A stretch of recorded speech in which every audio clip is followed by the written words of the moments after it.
बहुत समय पहले की बात है, जब पृथ्वी पर मनुष्य का अस्तित्व नया था और देवताओं की सत्ता चरम पर थी। उस समय चंद्रदेव सोम अपने आकाश लोक में निवास करते थे। उनका लोक शीतल चांदनी से भरपूर था, जहां रात्रि भी उजली लगती थी। इसी चंद्रलोक में एक दिन चमत्कार हुआ। दो दिव्य बालिकाएं जन्मी। एक का चेहरा चांद की तरह उज्ज्वल था, दूसरी का सौंदर्य अंधकार में भी दमक रहा था।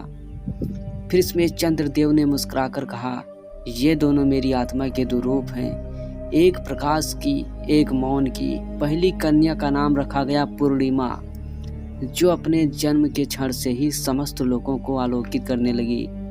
उसकी हंसी से झरनों में तरंग उठती थी और उसकी उपस्थिति में नक्षत्र भी लज्जित हो उठते थे।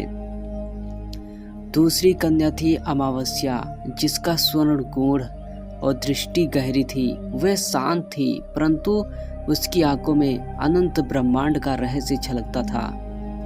वह मौन में भी संवाद करती थी।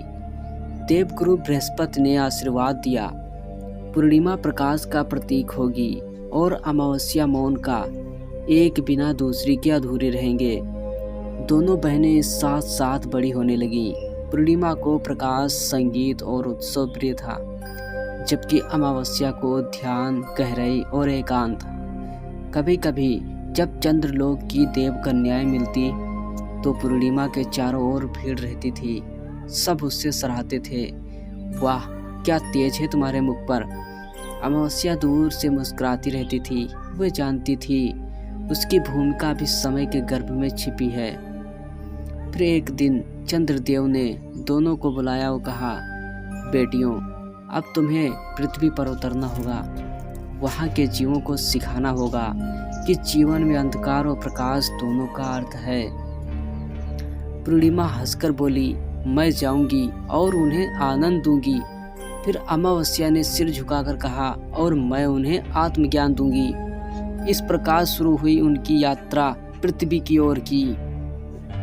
जब दोनों बहनें पृथ्वी पर उतरी तो सृष्टि ने अद्भुत रूप ले लिया।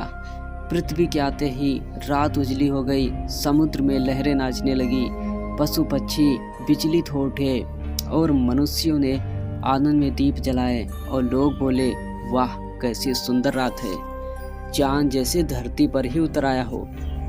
उसी रात से लोगों ने उसकी आराधना शुरू की। व्रत, उपवास और त्योहार सब उसकी रोशनी में पनपने लगे। लेकिन कुछ दिन बाद जब अमावस्या आई, आकाश गहरा हो गया। कहीं कोई चांद नहीं था, सब और सन्नाटा छा गया। लोग भयभीत होकर बोले, ये कैसी रात है, कोई उजाला नहीं, बस अंधेरा ही अंधेरा है। बच्चे डरकर माँ की गोद में छिप गए। ग्रामवासी दीप बुझाकर घरों में बंद हो गए। अमावस्या दुखी होकर बोली, क्या मेरे होने का यही अर्थ है, भय और तिरस्कार। लोगों में भय होता है और लोग मेरा तिरस्कार करते हैं। फिर अमावस्या नदी के किनारे चली गई और वहाँ चुपचाप बैठी रही। धीरे धीरे उसने देखा, उसी अंधेरे में कुछ लोग ध्यान में बैठे हैं, कुछ साधु समाधि में हैं, कुछ स्त्रियां अपने मन की बात स्वयं से कर रही हैं। तब उसे समझ आया, मेरा कार्य भय नहीं, आत्म प्रकाश का है। फिर भी लोगों के मन में उसके प्रति डर बना रहा। वह कहते थे, अमावस्या की रात भूत घूमते हैं, तंत्र मंत्र चलते हैं, ये अपशकुन की घड़ी है। पूर्णिमा ने देखा कि उसकी बहन दुखी है। वह आई और उसका हाथ पकड़ते हुए बोली, बहन मत भूलो, जो लोग प्रकाश से प्रेम करते हैं उन्हें पहले अंधकार की पहचान करनी पड़ती है। फिर अमावस्या बोली, फिर भी मैं चाहती हूँ कि लोग मेरे मौन को भी समझें। फिर पूर्णिमा ने कहा, तो चलो हम साथ मिलकर यह सिखाएं कि बिना अंधकार के कोई प्रकाश नहीं होता। फिर दोनों ने संकल्प लिया कि वे मिलकर एक चक्र बनाएंगी, जहां अंधकार और उजाला एक दूसरे को स्थान दें। यही चंद्र चक्र की शुरुआत थी। फिर कई युग बीत गए। अमावस्या और पूर्णिमा अब केवल देवियां नहीं, वे समय और जीवन का प्रतीक बन गई। लोगों ने सीख लिया कि अंधकार भी आवश्यक है। जब अमावस्या आती तो साधक ध्यान करते, साधनाएं करते और जब पूर्णिमा आती है तो उत्सव मनाते। लेकिन एक समय ऐसा आया जब मनुष्य इस संतुलन को भूलने लगा। लोग बस उजाले के पीछे भागने लगे। उन्होंने अंधकार को बुराई मान लिया।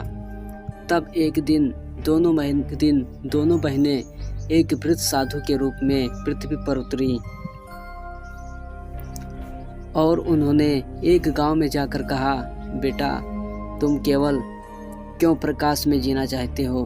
क्या कभी अंधेरे में अपने मन को देखा है क्या? फिर गांव वाले हंसे। अंधकार तो डरावना होता है बाबा। तो साधु, वो अमावस्या थी, मुस्कुराई। अंधकार में ही आत्मा की रोशनी सबसे तेज जलती है, जो कि पूर्णिमा थी। वह बोली, और जब मन का दीपक जलता है तब बाहरी चांदनी की ज़रूरत नहीं रहती। धीरे धीरे उस गांव में इसी तरह से उनके आने से परिवर्तन होने लगा। लोग अमावस्या की रात ध्यान करने लगे और पूर्णिमा की रात आनंद से उत्सव मनाने लगे। देवताओं ने यह देखा और प्रसन्न हुए और उन्होंने घोषणा की, अब से हर महीने अमावस्या और पूर्णिमा आएगी, ताकि मानव को याद रहे कि हर अंत में एक नई शुरुआत होती है। अब जब भी आकाश में चांद धीरे धीरे बढ़ता है तो लोग कहते हैं यह पूर्णिमा के आगमन की तैयारी है, और जब वह घटता है तो वे जानते हैं अमावस्या आने वाली है। आज चिंतन का समय। फिर दोनों बहनें अब भी आकाश में एक दूसरे को खोजती हैं। कभी मिलती हैं, कभी छूट जाती हैं, पर उनका चक्र कभी रुकता नहीं है। अमावस्या हमें सिखाती है, अंधकार से मत डरो, वही तुम्हारे भीतर का सत्य दिखाता है। पूर्णिमा हमें सिखाती है, जब भीतर उजाला होता है तब सारा संसार प्रकाशमय लगता है। और इस प्रकार अमावस्या और पूर्णिमा केवल दो तिथियां नहीं, बल्कि जीवन के दो पहलू हैं, मौन और संगीत, अंत और आरंभ, आत्मा और जगत। दोस्तों, कई युग बीत चुके थे, पृथ्वी पर सभ्यताएं बदल चुकी थी, नगर बस गए थे, मंदिरों के शिखर आकाश को छूने लगे थे। दोस्तों, एक दिन अमावस्या और पूर्णिमा दोनों बहनों ने निर्णय लिया, अब हम स्वयं पृथ्वी पर मनुष्य रूप में ही अवतार लेकर मनुष्यों को समझाएंगे कि प्रकाश और अंधकार दोनों ही एक ही सत्य के रूप हैं। फिर दोनों बहनें एक छोटे से गांव शिवपुर में जन्मती हैं। एक किसान दंपत्ति के घर उन दोनों बेटियों का जन्म होता है। फिर समय बीतता है, फिर एक किसान दंपत्ति के घर उन दोनों बेटियों का जन्म होता है। गांव का नाम शिवपुर होता है। फिर इसमें पहली का नाम रखा गया पूर्णा, फिर दूसरी का नाम अमा रखा जाता है। पूर्णा का चेहरा उज्ज्वल था, उसकी आंखें चमकदार थी, वह बचपन से ही सबको हंसाना जानती थी। अमा शांत थी, उसकी आंखें गहरी थी, वह पेड़ों, नदियों और चिड़ियों से बातें करती थी। फिर गांव के लोग कहते थे, पूर्णा हमारी खुशी है और अमा कुछ अजीब है, हमेशा चुप रहती है। फिर माँ दोनों को समान प्रेम करती थी, पर जब मेहमान आते तो वह कहते, अमा का चेहरा तो ऐसा है जैसे उसमें कोई छाया बसी हो। यह सुनकर अमा मुस्कुरा देती, पर उसके भीतर हल्का दर्द रहता। फिर समय बीतता है, दोनों बड़ी होती हैं। पूर्णा गांव के उत्सवों की शान बन गई थी और अमा जंगलों की शरण में रहने लगी थी। ध्यान करती, नदी के किनारे बैठती। पूर्णा जब भी गांव में किसी आयोजन में भाग लेती थी, लोग उसकी उपस्थिति से प्रसन्न हो जाते थे। उसकी बातें प्रेरणादायक होती थी। वह कहती थी, प्रकाश से ही जीवन चलता है, रोशनी में ही सूरज दिखता है। लोग उसकी आराधना करने लगे, उसे चांदनी बिटिया कहने लगे। गांव के बच्चे उसकी चांद जैसी मुस्कान को देखकर खुश होते थे। लेकिन धीरे धीरे पूर्णा के भीतर एक शून्यता आने लगी। वह सोचती, सब मुझे पूजते हैं पर मुझे स्वयं का प्रकाश भीतर से नहीं मिल रहा। उसने कई बार अपनी बहन अमा से पूछा, बहन, तुम इतनी शांत कैसे रह सकती हो? क्या तुम्हें डर नहीं लगता उस अंधकार से जिसमें तुम डूबी रहती हो?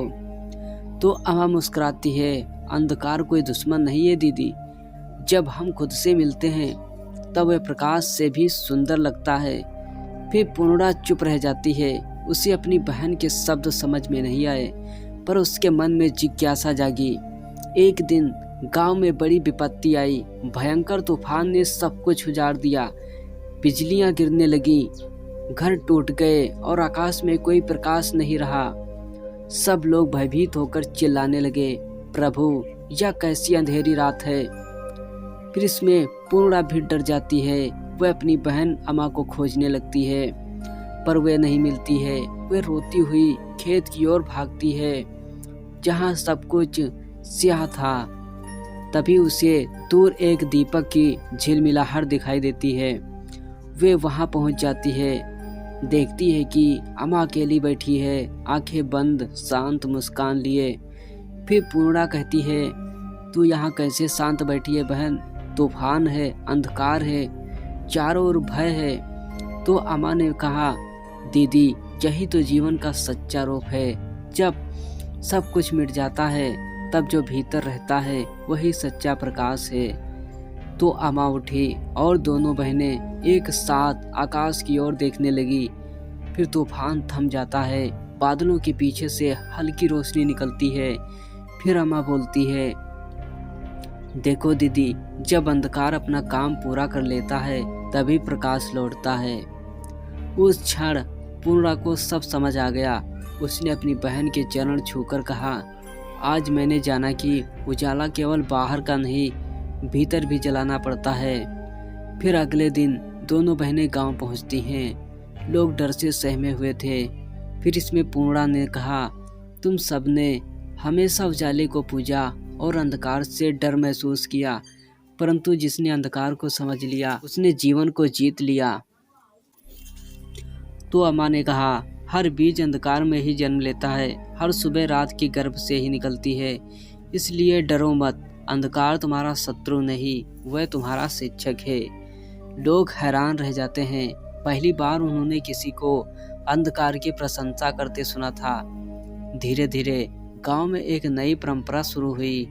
हर पूर्णिमा की रात लोग हर्षोल्लास से दीप जलाते, गीत गाते थे और हर अमावस्या की रात वे मौन साधना करते थे, ध्यान लगाते थे। फिर समय बीतता गया, दोनों बहनों का जीवन अलौकिक हो गया। वे एक दिन आकाश की ओर बढ़ गईं और उसी क्षण आकाश में दो रूप दिखाई दिए, एक उज्जवल चांद, दूसरी श्याम छाया।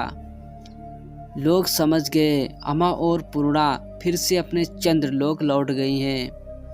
उस दिन से आज तक हर महीने यह क्रम चलता आ रहा है। अमावस्या आती है जब सब कुछ मौन हो जाता है, फिर धीरे धीरे चांद बढ़ता है, और पूर्णिमा आती है जब उजाला फैल जाता है।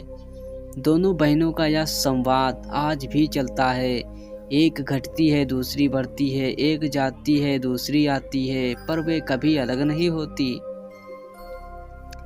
जीवन का संदेश यही है। अमावस्या कहती है कि अंधकार से मत डरो, क्योंकि वही तुम्हारा आत्मा जन्म लेती है। पूर्णिमा कहती है, जब भीतर का दीपक जलता है तो कोई बाहरी अंधकार तुम्हें छू नहीं सकता। और इस प्रकार अमावस्या और पूर्णिमा दोनों सिखाती हैं कि जीवन में जो कुछ घटता है वह विनाश नहीं, परिवर्तन है।